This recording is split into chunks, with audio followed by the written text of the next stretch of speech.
안녕하십니까. 오늘도 성경의 기본교리 28을 계속하도록 하겠습니다.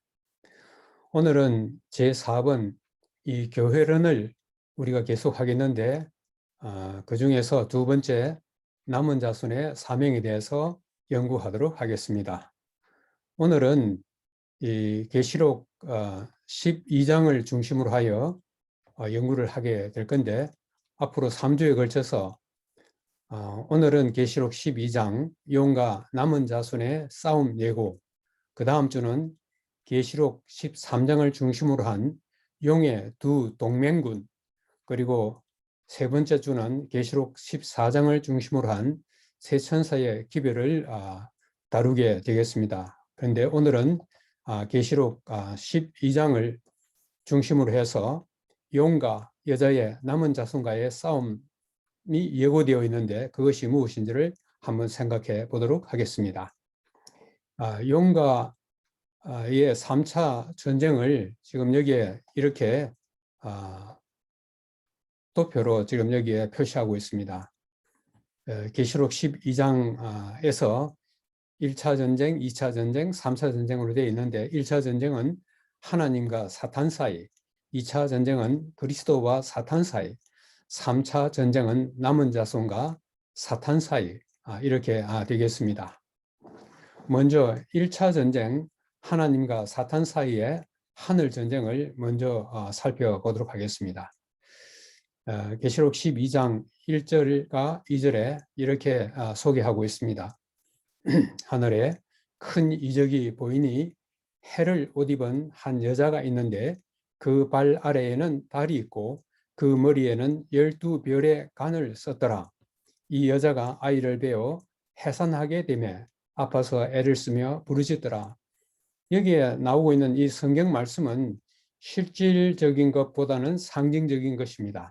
왜냐하면 여기에 여자가 해를 옷 입고 그 다음에 달을 딛고 있고 그 머리에 12별의 간을 썼다 하는 이것은 실질적으로 있을 수 없는 것이기 때문에 이 오늘 성경 말씀 자체가 하나의 상징적인 것입니다.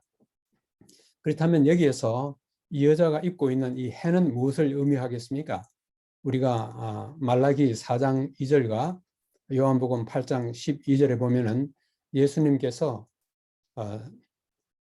자신을 가리켜 세상의 빛이라고 말씀하셨고 또 말라기에서는 의의 태양이라고 그렇게 말씀하고 있습니다.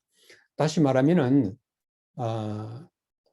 여기 나오는 이 해는 예수 그리스도 장차 오실 메시아이신 예수 그리스도를 이야기하고 있습니다. 그 다음에 이 달은 달 자체는 빛을 발할 수가 없고 반사할 뿐인 것입니다. 그러므로 이 달은 이 해를 반사하는데 바로 메시아이신 예수 그리스도를 반사하는 달이 뭐냐면은 바로 구약 성령인 것입니다. 요한복음 5장 39절에서 예수님은 너희가 성경에서 영생을 얻는 줄 생각하고 성경을 연구하거니와 이 성경이 곧 내게 대하여 증거하는 것이라고 말씀했습니다. 여기서 말하는 성경은 그때는 신약 성경이 없고 구약만 있었기 때문에 여기서 나오는 성경은 바로 구약 성경을 의미하고 있는 것입니다. 장차 오실 메시아를 오실 그 의의 태양 되시는 메시아를 반사시켜준 그 역할을 하는 것이 무엇이냐면 바로 구약 성경 달인 것입니다. 그 다음에 여기 나오는 12별은 이스라엘의 12지파를 의미하는 것으로서 결국은 하나님의 백성을 상징하는 것으로 그렇게 말할 수 있습니다. 그런데 이 여자가 아이를 베어 해산할 때가 된 것을 이야기하고 있는 것은 메시아가 구약 성경의 끝, 신약 성경이 시작되기 전에 메시아가 이 땅에 오실 것을 여기에서 이야기하고 있는 것입니다. 그런데 이 요한이 본 계시 가운데 또 다른 이적이 보였는데 뭐냐 하면 큰 붉은 용이 등장합니다. 여기 나오는 큰 붉은 용, 지난 시간에도 잠깐 언급했지만은 여기 나오는 큰 붉은 용은 무엇을 의미하겠습니까? 여기에 그 용에 대한 설명이 이렇게 되어 있습니다. 용은 1차적으로 사탄을 상징한다. 지난 시간에 이미 연구한 바이기 때문에 용에 대해서 더 이상 설명을 하지 않겠습니다. 여기에서 특별히 이 용이 하늘별 3분의 1을 끌어다가 땅에 던졌다고 그렇게 이야기하고 있습니다. 우리는 이미 지난 시간에 공부했듯이 하늘 천사들의 3분의 1이 사탄의 반역에 동조하였다가 함께 하늘에서 쫓겨난 사실을 우리는 이미 공부하였습니다. 그래서 이들은 하늘에서 추방되었는데 그것을 우리가 1차 전쟁이라고 그렇게 묘사하고 있습니다. 그런데 이 용이 해산하려는 여자 앞에서 그가 해산하면 그 아이를 삼키고자 하더니 용으로 상징된 사탄이 이 땅에 메시아로 오실 분, 곧 하나님이 사람이 되셔서 이 땅에 메시아로 오실 분이 나타나면, 출현하면 그를 상하게 하려고 지금 여기에서 아이를 삼키고자 하더니 이렇게 이야기하고 있습니다. 그런데 이 여자가 낳을 아이는 그저 일반적인 평범한 아이가 아니라 여기 이렇게 이야기하고 있습니다. 여자가 아이를 낳으니 장차 철장으로 만국을 다스릴 남자라. 여기에 철장으로 만국을 다스릴 남자는 장차 오실 그 메시아를 상징적으로 표현하는 말인 것입니다. 그 아이를 하나님 앞과 그 보좌 앞으로 올려가더라. 여기에 그 여자가 아이를 낳는 이 하나의 사건, 여기에서 이 아이가 태어나면은 이 용이 아이를 삼키려고 그렇게 하고 있는데, 이것은 바로 무엇을 이야기하고 있느냐 하면은 사탄은 언제나 자기 자신을 전면에 드러내지 아니하고 그의 대리자를 통하여 늘 일을 합니다. 그런데 이번에 메시아로 탄생하신 예수 그리스도를 그 당시에 왕이었던 헤롯 왕을 통하여 아이가 태어나자마자 유대인의 왕으로 나신 이가 어디 있냐고 하는 동방박사의 말을 듣고 그 아이를 죽이기 위해서 무려 2살 아래의 아이들을 다 죽인 그런 하나의 사건을 우리는 잘 알고 있습니다. 그런데 여기에서 그 만국을 다스릴 이 남자, 곧 메시아가 이 땅에 오셔서 하실 그 일을 갖다가 여기서는 아주 간략하게 설명하고 있습니다. 여기에는 그 아이를 하나님 앞과 그 보좌 앞으로 올려가더라. 용이 그 아이를 삼키려고 했지만은 결국은 그 아이는 하나님 앞과 그 보좌 앞으로 올려가더라. 결국은 여기에서는 어떤 이야기가 사실 생략되어 있느냐 하면은 33년 반의 예수님의 생애와 그 다음에 십자가와 부활과 그 다음에 그것이 생략되어 있고 하나님 앞과 그 보좌 앞으로 올라간다. 곧 승천의 이 이야기가 여기에 나타나 있습니다. 예수님의 십자가 이후에 예수님이 승천하심으로써 사탄의 전쟁은 3일 천하가 되고 말았습니다. 3일 후에 예수님이 부활하심으로 인해서 그의 3일 천하는 끝이 났고 그 다음에 예수님께서 마침내 하늘로 승천함으로써 아이를 삼키려고 했던 사탄은 결국 실패하고 말았습니다.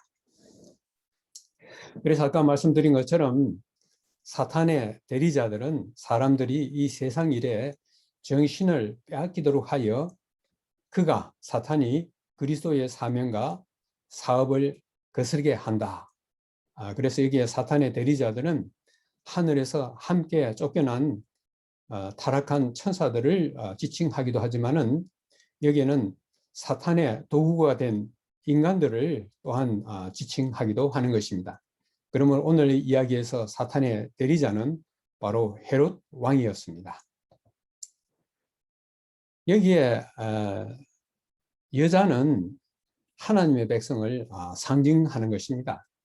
여기 예레미야 8장 19절에 보면은 딸 내 백성의 심히 먼 땅에서 부르짖는 소리로다. 왜 여기에 아들 내 백성이라고 말하지 아니하고 딸 내 백성이라고 그렇게 이야기함으로써 여자는 하나님의 백성임을 상징적으로 말해주고 있습니다. 그 다음에 여기에 스가랴 9장 9절에도 시온에 따라 크게 기뻐할지어다. 예루살렘에 따라 즐거이 부를지어다. 시온의 딸이나 예루살렘의 딸이나 똑같은 말인 것입니다. 결국은 하나님의 백성을 이렇게 딸로 그렇게 상징하고 있습니다. 여자로 상징하고 있습니다. 그래서 여기에서 성경에서 여인은 교회의 상징으로 사용되었다. 고결한 여인은 순결한 교회를, 부도덕한 교회는 배도한 교회를 대표한다. 그래서 여기에 여자로 여기에 서 있는 이 여자는 구약시대와 신약시대에 통틀어서 하나님의 백성을 상징하는 것입니다.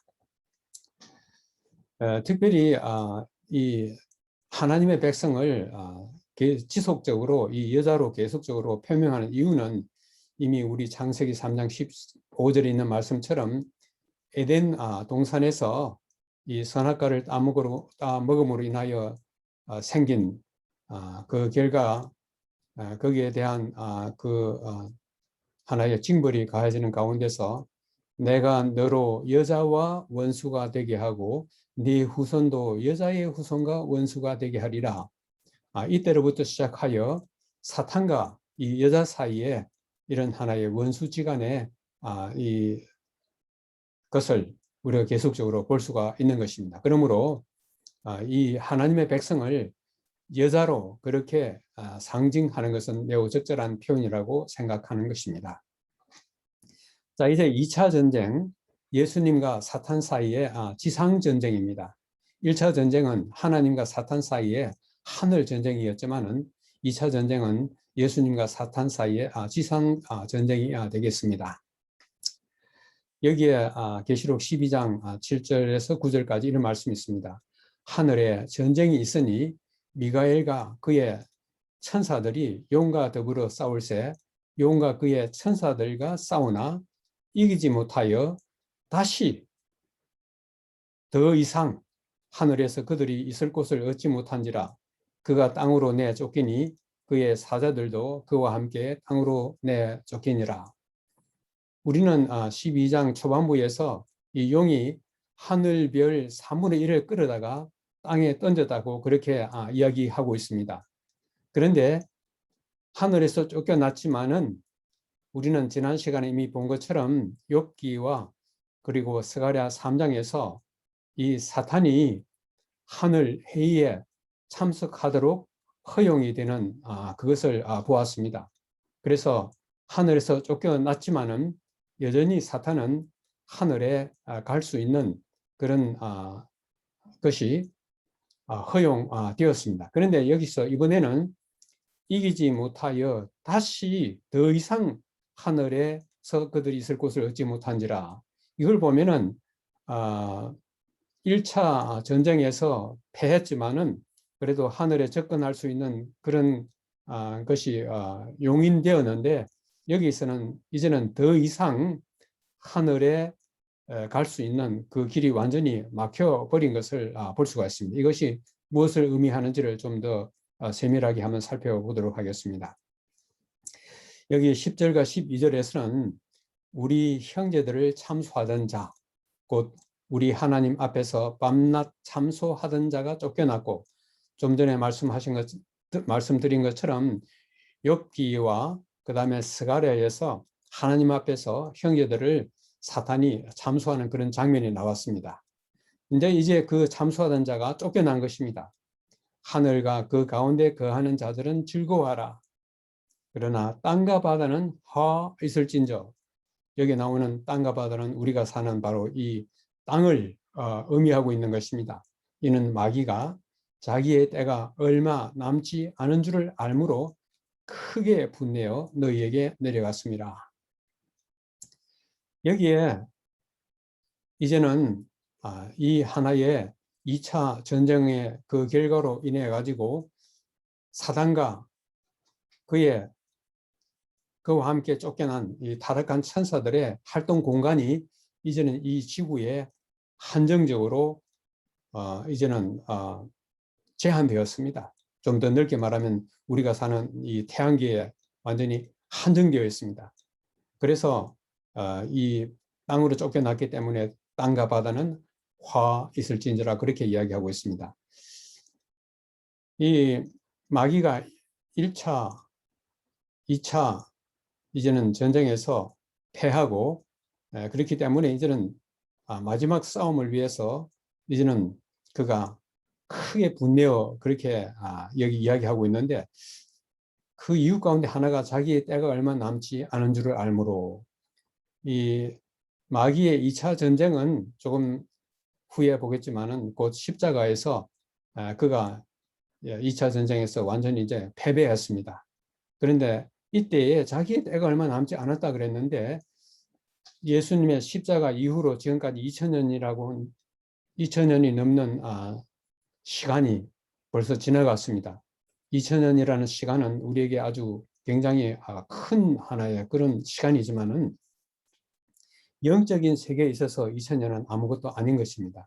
우리가 베드로후서 3장에서 보는 것처럼 하나님께는 하루가 1000년 같고 1000년이 하루 같다는 말씀이 있습니다.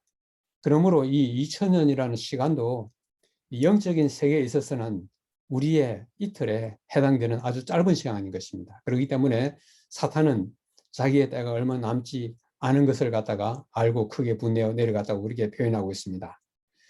여기에 사탄이 2차 전쟁이 구체적으로 뭔가 하면은 하늘에서 형제들의 참소자로 있던 사탄이 쫓겨난 것은 그리스도께서 십자가에서 자신의 생명을 버리신 위대한 일을 하셨을 때 성취되었다. 바로 사탄이 2차 전쟁에서 패하게 된 그 하나의 큰 사건은 바로 십자가라고 하는 것입니다. 여기에도 이런 말씀이 있습니다. 그리스도께서 다 이루었다 하셨을 때 구속의 값은 치러졌고 사탄은 번개같이 하늘에서 떨어졌다. 바로 이 십자가의 사건을 통해서 이 좀 전에 말씀드린 것처럼 사탄이 승리한 것처럼 보였지만은 3일 천하로 끝나고 말았습니다. 그래서 사탄은 여기에서 패배하게 됐고 그의 활동 반경은 바로 이 우리가 사는 이 땅으로 한정되었습니다. 이제 1차와 2차 전쟁에서 패한 사탄은 크게 분내어 그의 마지막 분노를 쏟기 위한 하나의 대상이 여기에 등장합니다. 그래서 여기에 3차 전쟁은 여자의 남은 자손이라고 그렇게 여기에서 성경은 말하고 있습니다. 그래서 여자의 남은 자손과 사탄 사이에 마지막 전쟁이 기다리고 있는 것입니다. 여기서 여자의 남은 자손은 누구를 말하는 것인지를 먼저 한번 살펴보도록 하겠습니다. 이 여자의 남은 자손이 그 누구인가를 알기 전에 먼저 이 여자는 아까 이미 말씀드린 것처럼 여자는 하나님의 백성을 상징한다고 그렇게 이야기했습니다. 이 신약 시대에 예수님의 십자가 이후로 이 신약 시대와 그 다음에 그때 이후로부터 오늘에 이르기까지 이제 여자는 이 교회를 상징하는 것입니다. 그런데 그 여자가 이 용의 그 박해를 피해서 이제는 피난을 가게 되었습니다. 여기에서 이렇게 이야기하고 있습니다. 그 여자가 강야로 도망하며 여기 나오는 강야는 이 여자로 상징된 교회가 상징하는 이 여자, 그가 피할 곳을 갖다가 강야로 이렇게 표현하고 있는데 그 기간을 1260일이라고 그렇게 이야기하고 있고 그 강렬을 하나님께서 예비한 곳이라 그렇게 표현하고 있습니다.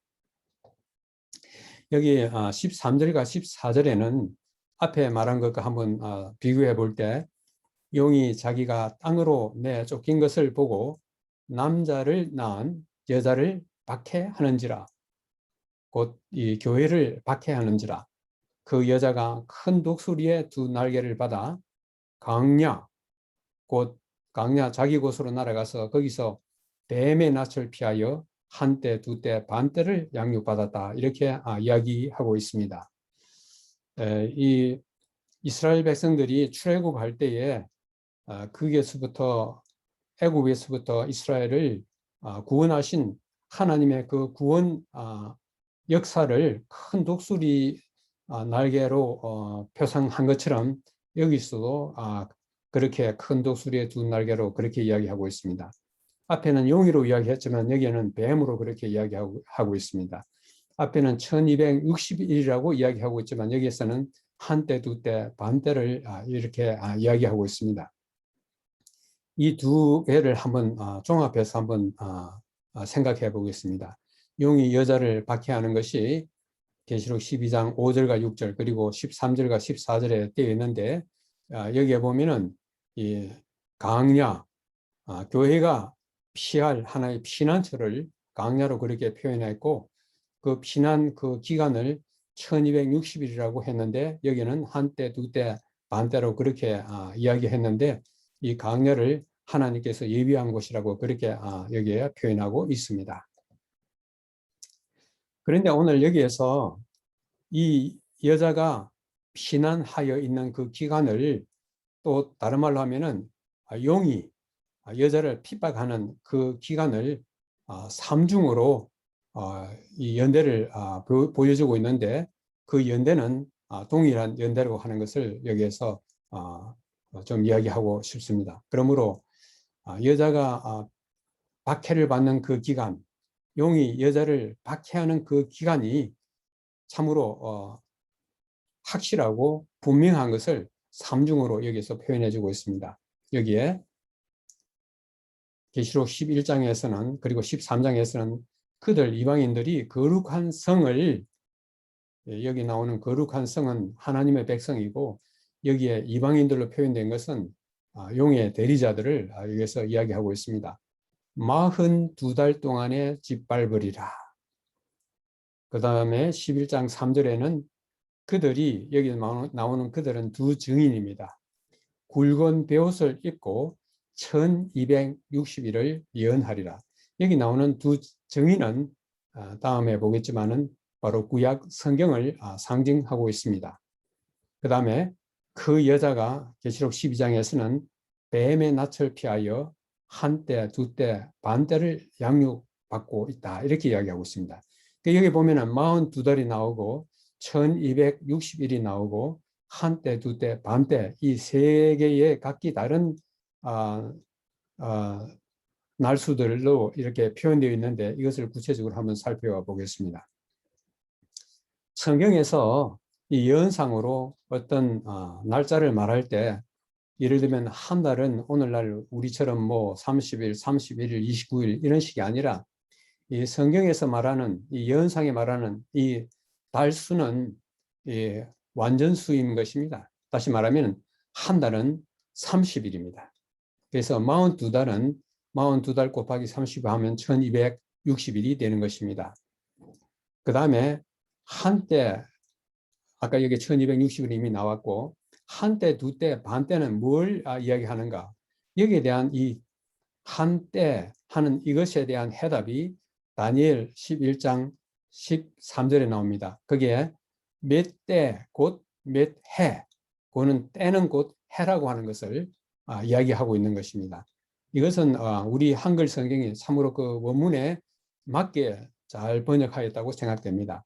영어 성경은 그저 여러 해 후라고 이렇게 뭉뚱그려 그렇게 번역하고 있지만은, 히브리 원문 성경도 이 때는 곧 해라고 하는 것을 분명하게 이야기해 주고 있습니다. 그러므로 한때, 두때, 반때는 3년 반인데, 3년은 360일, 360 곱하기 3 하면 1080이 되고, 반때는 1180일이 되어서 합하면 1260일이 되는 것입니다.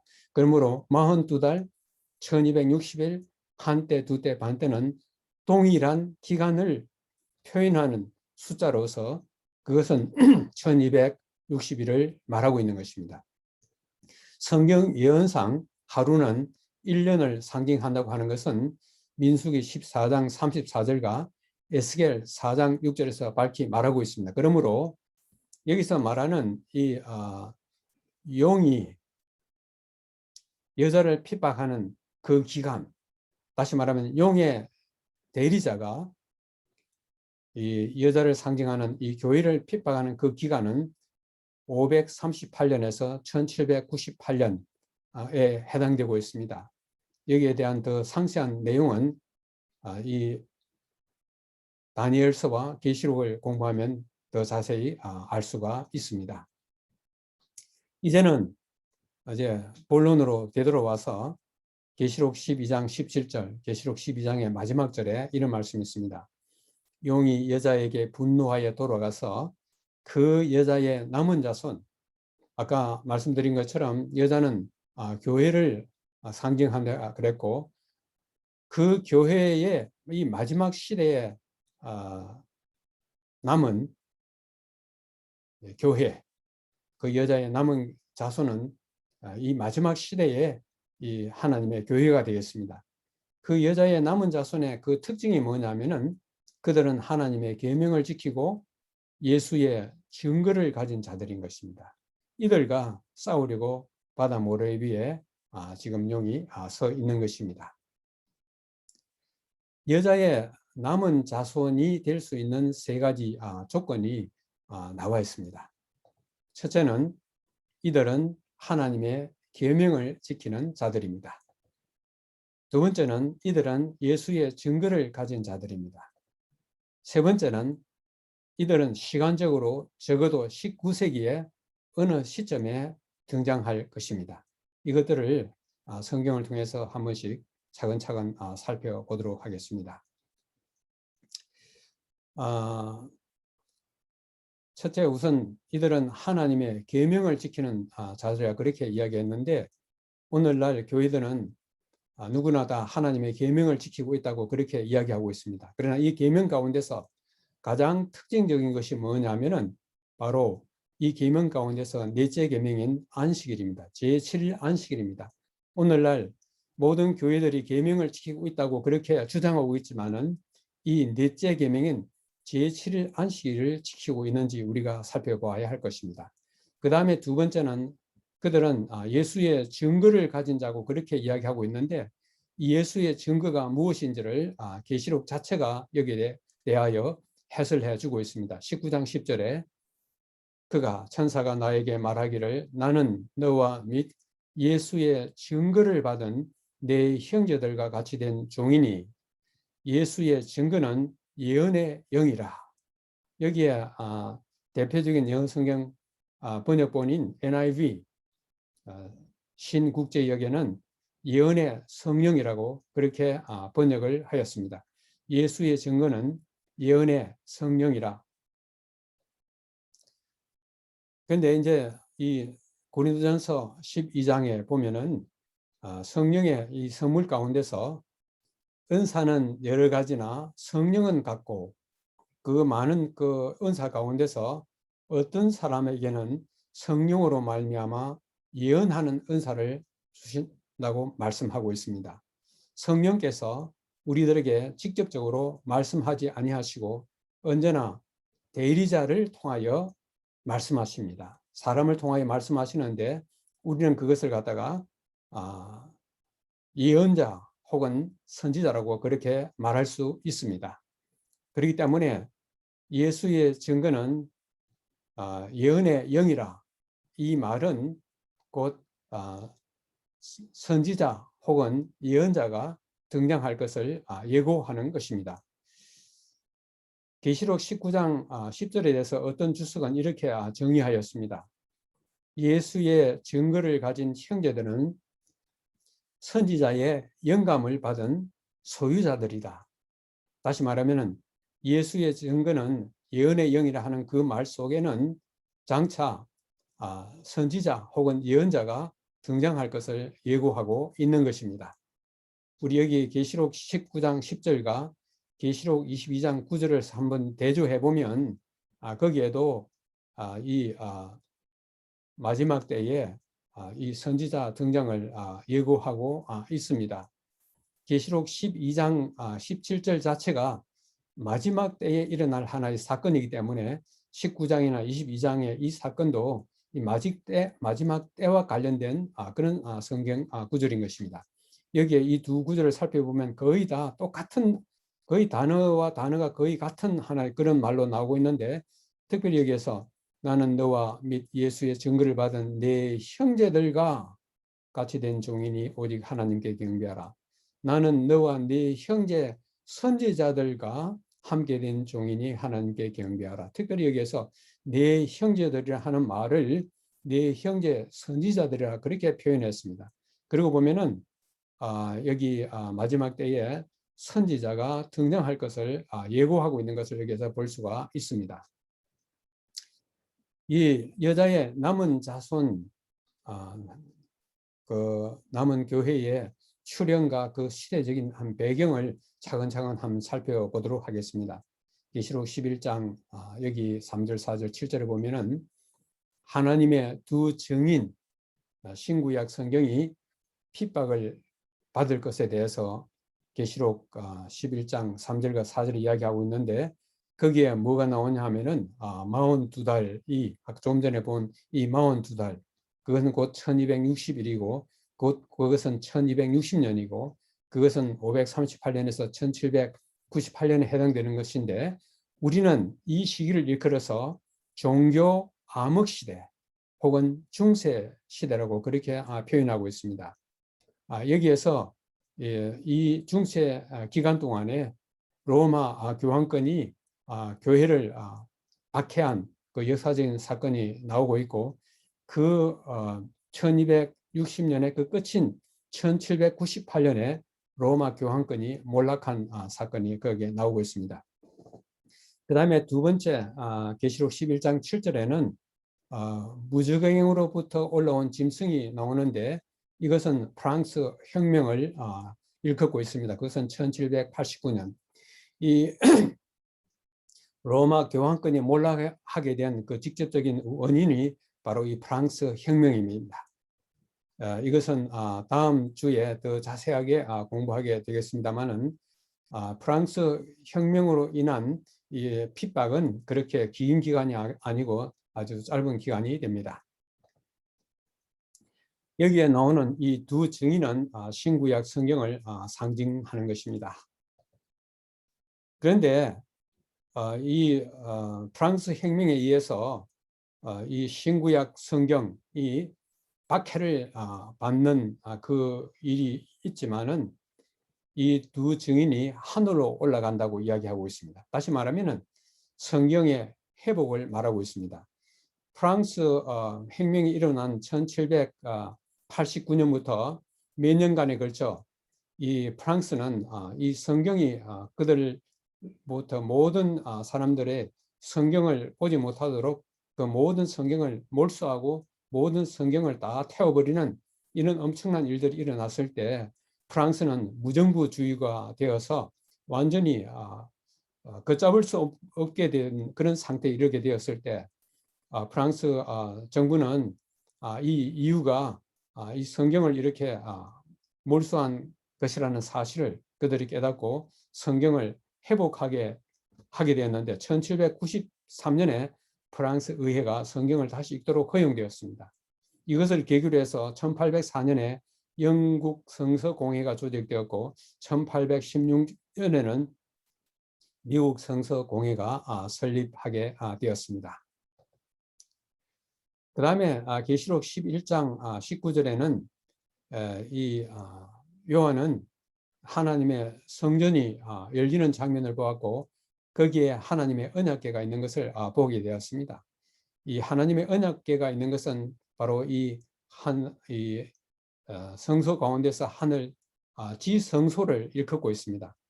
그것은 하늘에 하나님이 성전이 열리고 그의 언약궤가 보인 것은 하늘 지성소가 1844년에 열린 것을 가리킨다. 그 해에 그리스도께서는 마지막 속죄 사업을 수행하기 위해 하늘 지성소에 들어갔습니다. 그러므로 하나님의 성전이 열리고 거기에 언약궤가 보였다고 하는 것은 바로 그것은 1844년에 예수 그리스도께서 하늘 첫째 칸인 성소에서 둘째 칸인 지성소로 들어간 그 사건을 여기서 가리키고 있는 것입니다. 그 다음에 이 계시록 10장에서는 이것은 다니엘 8장 14절과 함께 입에는 꿀같이 다나 먹은 후에 배에는 쓰게 되리라 하는 이 사건은 우리는 이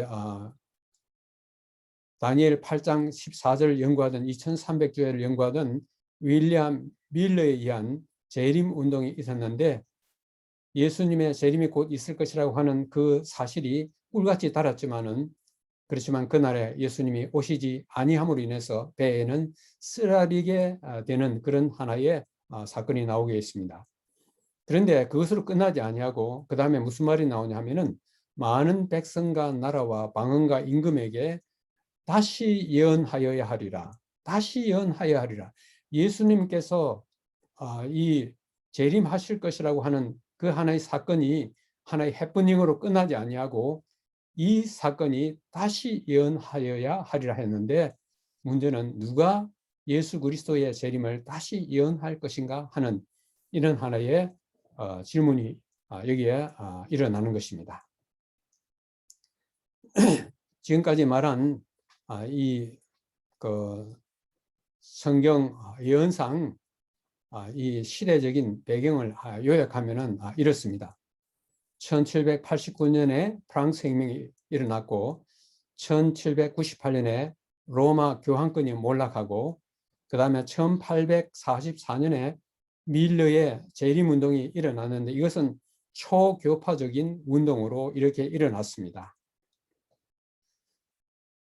자, 아까 던진 질문 가운데서 여자의 남은 자손이 될 수 있는 세 가지 조건을 여기 이야기했는데 이들은 하나님의 계명을 지키는 자들이고 이들은 예수의 증거를 가진 자들이고 이들은 시간적으로 적어도 19세기의 어느 시점에 등장할 그런 하나의 교회가 여자의 남은 자손이 될 수 있다고 그렇게 이야기했습니다. 그래서 계시록 12장 17절을 요약하면은 하나님의 계명을 지키는 자들인데 오늘날 많은 교회들이 있지만은 성경에 이야기하고 있는 특별히 10계명 가운데서 넷째 계명인 제7일 안식일을 문자 그대로 지키고 있는 교회는 없습니다. 오직 한 교회 외에는 없습니다. 그 다음에 두 번째는 예수의 증거를 가진 자, 곧 예언의 성령, 곧 성령의 그 여러 은사 가운데 하나인 예언을 하는 이런 하나의 성령의 대리자로서 선지자의 등장을 여기에서 예고했습니다. 그 다음에 19세기에 여자의 남은 자손이 등장하는데 제7일 안식일 예수 재림교회는 1863년에 등장했습니다. 여기에 선지자가 등장한다고 했는데 그것은 여기에 우리는 이때에 하나님께서 한 소녀를 등장시킨 그 사건을 우리는 잘 알고 있습니다.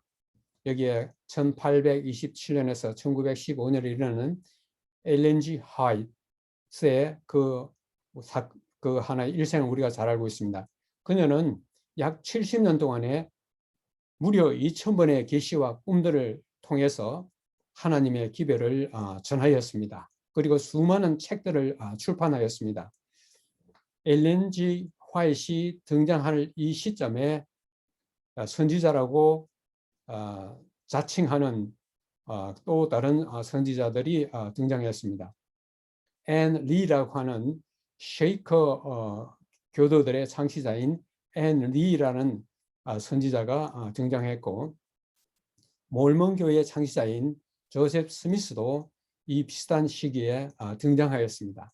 그러나 이들이 그들이 받았다고 하는 그 계시가 불과 얼마 되지 않고 그런데 이들이 받은 이런 하나의 내용들이 이미 하나님께서 주신 이 성경 말씀과 비교했을 때에 그들의 말하는 것이 성경과 일치하지 않습니다. 그러나 여기에 70년 동안 2000번의 계시와 꿈들을 통해서 준 이 하나의 모든 내용들은 이미 하나님께서 주신 그 성경 말씀과 완전히 일치하는 것을 여기서 볼 수가 있는 것입니다.